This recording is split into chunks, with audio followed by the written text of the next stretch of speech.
ஆனா serial prediction பார்க்குறதுக்கு முன்னாடி யாராவது நம்ம சேனலுக்கு புதுசா வந்திருந்தீங்கன்னா, நம்ம சேனல சப்ஸ்கிரைப் பண்ணிக்கோங்க. விஜயும், காவேரியும் தனிக்குடித்தனம் போகணும் அப்படின்னு யாரெல்லாம் நினைக்கிறீங்களோ, இந்த வீடியோக்கு ஒரு லைக் போட்டுருங்க. இங்க காவேரிக்கும், கங்காவுக்கும் ஸ்கேன் பண்றதுக்காக போறாங்க. விஜய் காவேரிக்கு ஸ்கேன் பண்ணபோது ரொம்ப பயந்துகிட்டு இருக்காங்க. ஆனா ஸ்கேன் ரிப்போர்ட்ல எல்லாமே நல்லா இருக்கு. எந்த ப்ராப்ளமும் இல்ல. குழந்தை ஆரோக்கியமா இருக்கு. குரோத் கரெக்ட்டா இருக்கு அப்படின்னு சொல்லிட்டு டாக்டர் சொல்றாங்க. அத கேட்டு விஜய்க்கும், சாரதாவுக்கும் ரொம்ப சந்தோஷம். ஆனா கங்கா, நான் உன் கூட வரல வெளியில நிக்கிறேன்னு சொன்னதுனால, கங்கா மட்டும் வெளியில நின்னுட்டு இருக்காங்க.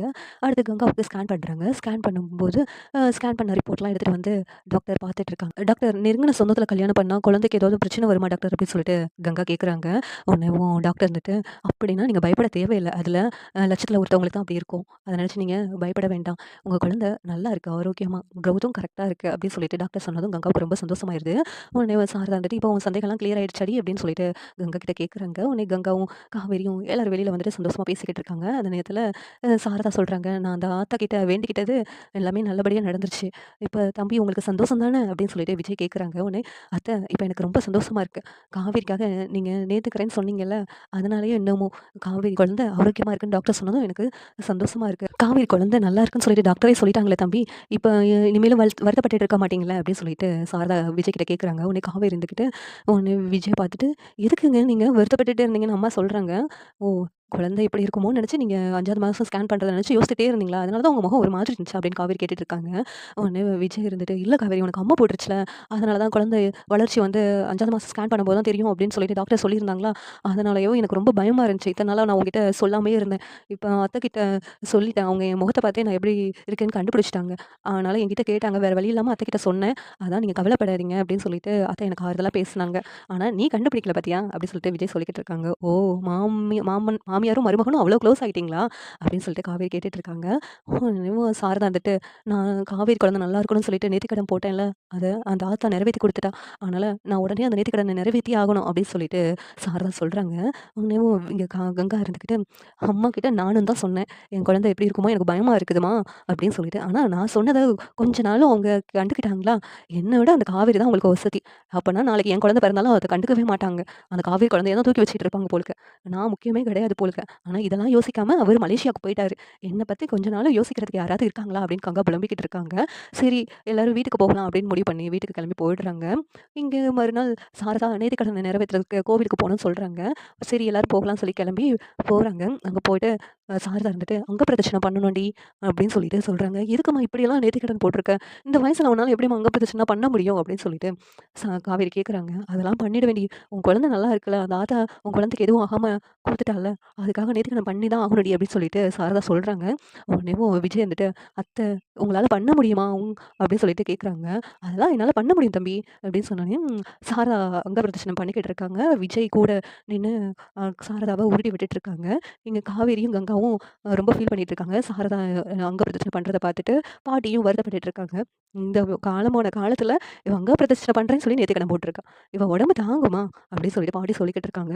உடனேவும் சாரதா எல்லாத்தையும் முடிச்சுட்டு எந்திரிச்சு நிக்க முடியாம நின்னுட்டு இருக்காங்க. உடனே காவேரிக்கு போயிட்டு, "அம்மா எதுக்கும்மா இப்படியெல்லாம் கடுமையான நேர்த்திக்கடன்லாம் எனக்காக போட்ட? ஏம்மா இப்படியெல்லாம் பண்ற?" அப்படின்னு சொல்லிட்டு கேட்குறாங்க. உடனே விஜய் தம்பி அன்னைக்கு உன் முகத்த வச்சிருக்கத என்னால பார்த்துக்கிட்டு இருக்க முடியலடி. அதனால தான் அந்த ஆத்தா கிட்ட நான் நேர்ந்துக்கிட்டேன். உன் குழந்தைக்கு எதுவும் ஆகக்கூடாது. நல்லபடியா குழந்தை பிறக்கணும் அப்படின்னு சொல்லிட்டு. இப்ப பார்த்தியா ஸ்கேன் பண்ணதுல உன் குழந்தை நல்லா இருக்குன்னு டாக்டர் சொல்லிட்டாங்களே. அப்படி இருக்கும்போது அந்த ஆத்தாவுக்கு நான் நேர்ந்துக்கிட்டத நிறைவேத்தி தானடி ஆகணும் அப்படின்னு சொல்லிட்டு சாரதா சொல்லிக்கிட்டு இருக்காங்க. உடனே கங்கா இருந்துக்கிட்டு, இவங்களுக்கு நான் முக்கியமே கிடையாது. எப்ப பார்த்தாலும் காவேரி, காவேரி, காவேரி குழந்தை நல்லா இருக்கணும்னு சொல்லிட்டு நேர்த்திக்கிட்டாங்களாம். அப்படின்னு கங்கா அந்த இடத்த விட்டு வெளியில வந்து நின்னுட்டு இருக்காங்க. இங்க நேர்த்திக்கடன்லாம் முடிச்சுட்டு சாமி கும்பிட்டுட்டு இருக்காங்க. இங்க கங்கா வெளியில வந்துட்டு கோவத்தோட கோவில் வாசல்ல நின்னுட்டு இருக்காங்க. அந்த நேரத்துல அ வாசல் வெளியில நடந்துகிட்டு இருக்கும்போது, கரெக்ட்டா பசுபதி வண்டியில வந்துட்டு கங்காவ கடத்திட்டு போயிடுறான். கடத்திட்டு போனதும், இங்க சாமி கும்பிட்டு முடிச்சோனே, "ஏடி கங்கா இங்க தான்டி இருந்தா, எங்க போனா? காணோமே!" அப்படின்னு சொல்லிட்டு எல்லாரும் தேடி பார்த்துட்டு இருக்காங்க. கங்கா வெளியில எல்லாரும் பார்க்கும்போது, வெளியில எங்கேயுமே இல்ல. உடனே விஜய், "என்ன உங்க அக்கா இங்க தானே இருந்தாங்க, இங்க தானே உட்காந்துருந்தாங்க. திடீர்னு எங்க காணாம போயிட்டாங்க?" அப்படின்னு சொல்லிட்டு விஜயும் தேடி தேடி பார்க்குறாங்க. உடனேவும் சாரு வந்துட்டு, "அவ எங்க போனான்னே தெரியலடி, என்ன ஆச்சுடி? இப்ப குமரன் தம்பிக்கு என்ன பதில் சொல்லுவோம்? குமரன் தம்பி நம்மள பார்த்துக்கிட சொல்லி தானடி நம்பி விட்டுட்டு போயிருக்கா. அப்படி இருக்கும்போது எங்கடி போயிருப்பா இவ? அப்படின்னு சொல்லிட்டு சாரதா ஃபீல் பண்ணி அழுதுகிட்டு இருக்காங்க. உடனே காவேரி இருந்துட்டு, "அழாதம்மா, அதான் தேடி பார்க்குறோம்ல. அக்கா எங்கேயும் போயிருக்க மாட்டா. இங்கே தான் வெளியில எங்கேயாவது கடைக்கு போயிருப்பா. பார்க்கலாமா?" அப்படின்னு சொல்லிட்டு காவேரியும் சாரதாக்கு ஆறுதலா பேசிக்கிட்டு இருக்காங்க. உடனே விஜய் சுத்தி சுத்தி எல்லா இடத்துலயும் தேடி பார்க்குறாங்க. ஆனா கங்கா எங்கேயுமே இல்ல. "எப்படி காவேரி? இங்க தானே உட்காந்துருந்தாங்க. அதுக்குள்ள எப்படி காவேரி காணாம போவாங்க?" அப்படின்னு சொல்லிட்டு விஜய் காவேரி கிட்ட சொல்லிக்கிட்டு இருக்காங்க. "அதான் எனக்கும் புரியலங்க" அப்படின்னு சொல்லிட்டு காவேரியும் எல்லா பக்கமும் தேடி பார்க்குறாங்க. ஆனா எங்கேயுமே கங்கா இல்லவே இல்ல. உடனே விஜய் இருந்துட்டு, "என்ன பண்ண காவேரி? இப்ப கங்காவை நம்ம எங்க போய் தேட? வெளியில ஏதாவது யார்ட்டயாவது கேட்போமா?" அப்படின்னு சொல்லிட்டு வெளியில கேட்குறாங்க. இங்க யாராவது ஒருத்தவங்க நெறைய வளையல் போட்டு பிரெக்னன்ட்டா இருந்தவங்க போறத பார்த்தீங்களா? அப்படின்னு சொல்லிட்டு வாசல்ல கேட்குறாங்க.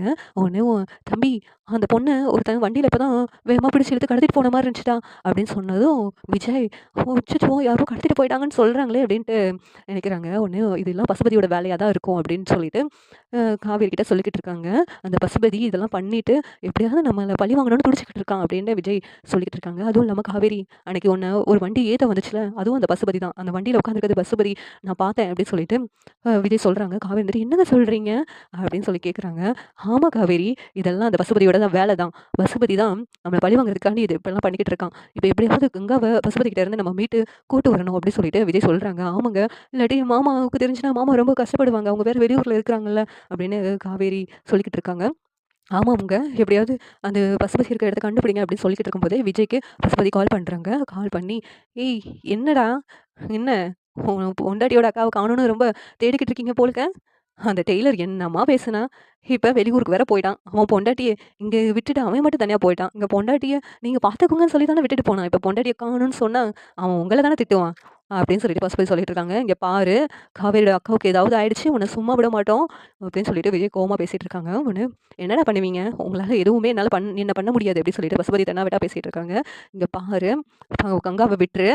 உன்ன அப்புறம் போலீஸ்ல தான் கம்ப்ளைண்ட் குடுக்க போறேன்" அப்படின்னு சொல்றாங்க. "போலீஸ்ல போய் கம்ப்ளைண்ட் குடுத்துக்கோ. என்னனாலும் பண்ணிக்கோ. என்ன ஒண்ணும் செய்ய முடியாது" அப்படின்னு சொல்லிட்டு ரொம்ப திமிரா தான் பசுபதி பேசிக்கிட்டு இருக்காங்க.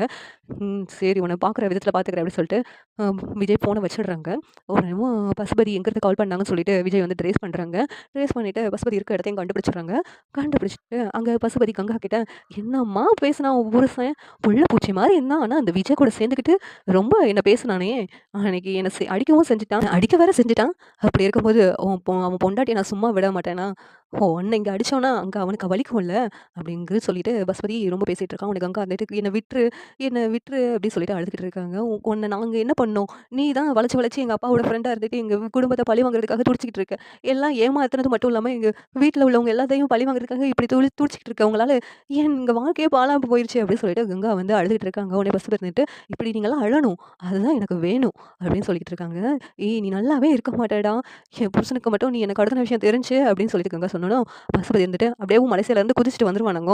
ஒண்ணும் பண்ண முடியாது அப்படின்னு சொல்லிட்டு பசுபதி சிரிச்சுட்டு இருக்காங்க. உடனே கங்கா இருந்துட்டு, "ஏய் நான் இங்க இருக்கேன்னு தெரிஞ்சுச்சுன்னா, அங்க பாரு இங்க எப்ப வேணாலும் என்ன தேடி வரதான் செய்வாங்க. எங்க வீட்ல உள்ள ஆட்கள். கண்டிப்பா உன்ன சும்மா விட மாட்டாங்க" அப்படின்னு சொல்லிட்டு கங்கா வந்து பசுபதிய ரொம்ப பேசிட்டு இருக்காங்க. கரெக்ட்டா விஜய் வந்துடுறாங்க. வந்துட்டு, "இங்க பாரு பசுபதி, என்ன பண்ணிட்டு இருக்க?" அப்படின்னு சொல்லிட்டு விஜய் வந்து கத்துறாங்க. உடனேவும் கங்கா இருந்துட்டு, "இங்க பாத்தியா? என்ன தேடி ஆட்கள்லாம் வந்துட்டாங்க பாத்தியா? உன் ஆட்டம்லாம் இனிமேல் செல்லாது" அப்படின்னு சொல்லிட்டு கங்கா பேசிட்டு இருக்காங்க. உடனேவும் பசுபதி இருந்துட்டு, "இங்க பாருடா, எங்க இருந்துடா வந்த?" அப்படின்னு சொல்லி கேட்கும்போது, "என்ன பசு இன்னும் அடங்கவே இல்லையா? நீ திருந்தவே மாட்டியா?" அப்படின்னு சொல்லிட்டு கோவமா பேசிட்டு இருக்காங்க. "அன்னைக்கு காவேரிய நீ வண்டிய வச்சு ஏத்தணும்னு நினைக்கும்போதே உன்ன நான் முடிச்சிருக்கணும். ஆனா உன்ன விட்டு வச்சேன்ல, அதனால தான் இப்படியெல்லாம் பண்ணிக்கிட்டு இருக்க" அப்படின்னு சொல்லிட்டு விஜய் வந்து சொல்லிக்கிட்டு இருக்காங்க. "ஏய் தெரிஞ்சுச்சா நான் தான் ஏத்த வந்தேன்ட்டு" அப்படின்னு சொல்லிட்டு பசுபதி கேட்குறாங்க. "ஆமா, நீ தான் ஏத்த வந்தேன்னு எனக்கு தெரிஞ்சுச்சு. ஆனா கொஞ்ச நாள் அமைதியா இருப்போம்ன்னு சொல்லி தான் அமைதியா இருந்தேன். அதுக்குள்ளேயும் உன் ஆட்டத்த ஆரம்பிச்சிட்டியா? இங்க பாரு, இன்னும் நீ பிரச்சனை பண்ணிக்கிட்டே இருந்த, உன்ன முடிக்க கூட நான் தயங்க மாட்டேன் பார்த்துக்கோ" அப்படிங்கிறாங்க. "ஏய் டெய்லர் பொண்டாட்டிய தூக்குனா உனக்கு என்னடா அக்கறை? நீ எதுக்குடா இங்க வந்த?" அப்படின்னு சொல்லிட்டு விஜய் பார்த்து வசுமதி கேட்குறாங்க. "இங்க பாரு, அது எங்க காவேரியோட அக்கா. அவங்களுக்கு ஏதாவது ஒண்ணுன்னா நான் தான் வருவேன். அவங்க வீட்டுக்காரர் இப்ப இல்ல. அவர் வந்து வெளிநாட்டுல இருக்கிறதுனால, குமரன் பிரதருக்காக நான் தான் சப்போர்ட்டா வருவேன். அவரு எங்களெல்லாம் பார்த்துக்க சொல்லி தான் அனுப்பி வச்சுட்டு போயிருக்காரு. அப்படி இருக்கும்போது, அவங்கள நீ தூக்குனா நான் சும்மா இருந்துருவேனா?" அப்படின்னு சொல்லிட்டு விஜய் கேட்குறாங்க. உடனே பசுபதி இருந்துட்டு, "நீ என்ன பண்ண முடியும் உன்னால?" அப்படிங்கிறாங்க. உடனே விஜய் பசுபதிய போட்டு அடி அடின்னு அடிச்சுட்டு, அங்கருந்து கங்காவ வீட்டுக்கு கூப்பிட்டு வந்துடுறாங்க. இந்த சீரியல் எப்படி நல்லாருக்கும்னு நீங்க நினைக்கிறீங்கன்னு கமெண்ட் பண்ணுங்க. இந்த வீடியோ பிடிச்சிருந்தா லைக் பண்ணுங்க, ஷேர் பண்ணுங்க, சப்ஸ்கிரைப் பண்ணுங்க. Thank you.